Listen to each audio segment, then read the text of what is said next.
Hoje iremos conversar sobre um tema que deixa as mulheres curiosas e confusas ao mesmo tempo.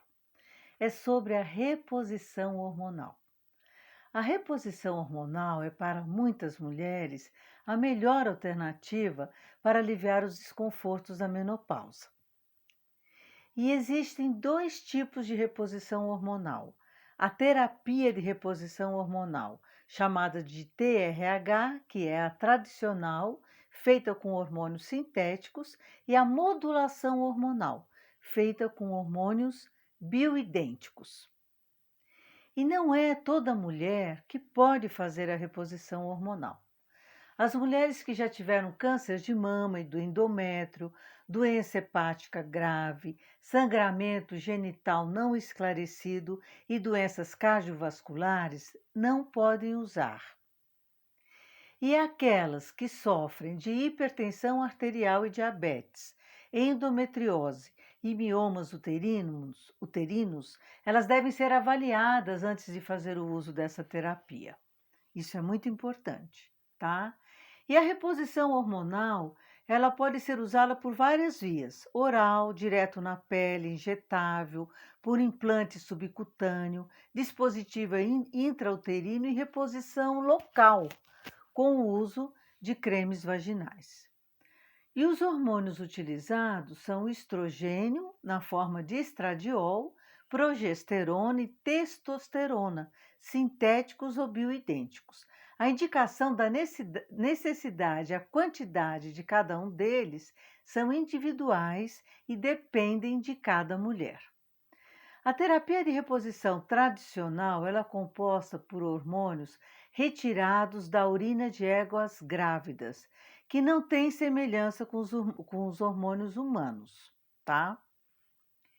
E atualmente elas podem ser utilizadas em baixas doses por menos tempo e existem várias fórmulas comerciais produzidas pelos laboratórios farmacêuticos à venda nas farmácias. E agora eu vou falar para vocês um pouquinho da história, né? Como surgiu a terapia de reposição hormonal tradicional. Desde 1930, o hormônio estrogênio sintético já era indicado para os distúrbios da menopausa. Em 1947, podia-se tomar estrogênio por via oral em forma de injeção. Foi nessa época que surgiram os primeiros estudos em Londres, mostrando as alterações no tecido uterino que podiam levar ao câncer. Esses estudos foram alarmantes, o que levou ao uso do estrogênio a diminuir consideravelmente. Em 1960, com o lançamento das pílulas anticoncepcionais, houve uma evolução muito grande na ciência da reposição hormonal. E com isso, o uso do estrogênio sintético tornou-se comum.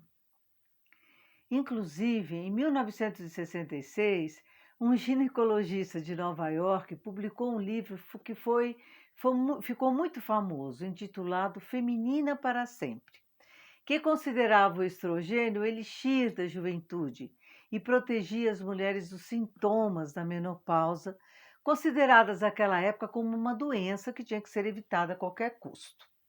E o uso do estrogênio cresceu muito, até que anos depois, em 1975, novas pesquisas científicas mostraram que as mulheres que consumiam esse hormônio apresentavam um risco de 5 a 14 vezes maior de ter câncer de útero do que aquelas que não usavam. Foi visto também que quanto maior o tempo de uso do estrogênio, maior o risco de câncer. Com isso, diminuiu muito o entusiasmo em relação ao uso dos hormônios químicos, e por conta disso, o medo do uso da terapia de reposição hormonal ficou na cabeça da mulherada até hoje, embora isso tenha mudado muito atualmente. Mais tarde, se descobriu que quando se utilizava o estrogênio junto com a progesterona, se prevenia o câncer de útero. Isso levou novamente ao aumento do uso da terapia de reposição hormonal.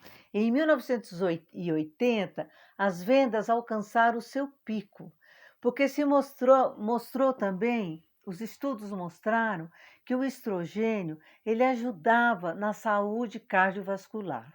E como as doenças cardíacas passaram a ser a principal causa de morte das mulheres na pós-menopausa, a reposição com esse hormônio ganhou muita importância.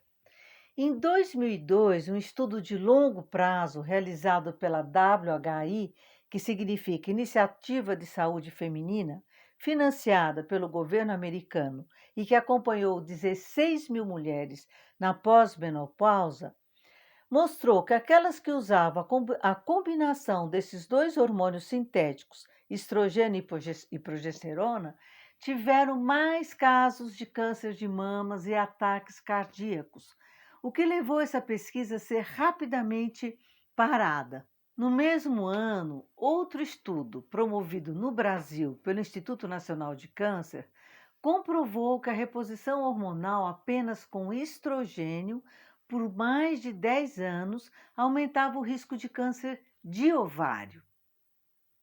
Então, ficou claro que a terapia de reposição hormonal não estava beneficiando as mulheres com doenças cardíacas, além de indicar o aumento do risco de câncer de mama.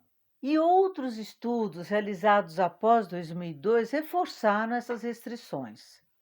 Um deles, realizado com centenas de milhares de mulheres, concluiu que o efeito protetor dos hormônios sintéticos sobre a perda óssea também não funcionava como prevenção e permanece apenas durante o período de tratamento e depois cai quando você para de usar.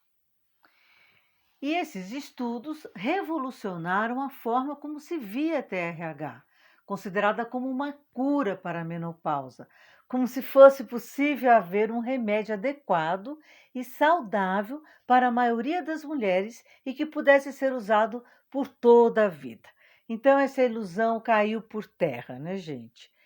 E a TRH tradicional ela é composta por hormônios retirados de urina de éguas grávidas. Ela não tem semelhança com os hormônios humanos. E ela ainda é utilizada, apesar de todas as restrições, em fórmulas comerciais produzidas pelos laboratórios farmacêuticos à venda nas farmácias. Agora eu vou falar um pouquinho dos hormônios bioidênticos. Essa terapia com hormônios bioidênticos, ela é chamada também de modulação hormonal, tá? E esses hormônios, eles têm uma estrutura idêntica à encontrada no organismo humano, com a vantagem de apresentar menos efeitos colaterais. Eles são sintetizados em laboratório a partir dos precursores hormonais encontrados na soja e no inhame. E a dose hormonal ela é individualizada, elaborada de acordo com os exames e sintomas da mulher, o que permite que o corpo receba apenas a quantidade necessária. Os hormônios bioidênticos, eles são fornecidos em farmácias de manipulação ou mesmo nas convencionais. E ele é um creminho aplicado diretamente na pele ou por via vaginal, caindo direto na corrente sanguínea, sem sobrecarregar o metabolismo, principalmente do fígado. Isso traz uma grande vantagem, tá? E por ele terem seus precursores encontrados na soja e no inhame, eles não podem ser produzidos, patenteados, comercializados, nem darem lucro para a indústria farmacêutica, pois para isso é necessário que a substância não esteja disponível na natureza. E isso faz com que vários médicos não indiquem nem saibam trabalhar com esse tipo de tratamento hormonal. Por isso, é importante que você pesquise se seu médico está a par da modulação hormonal, que você mostre a ele que você conheça um pouco dos hormônios bioidênticos e que está interessada nesse tipo de tratamento.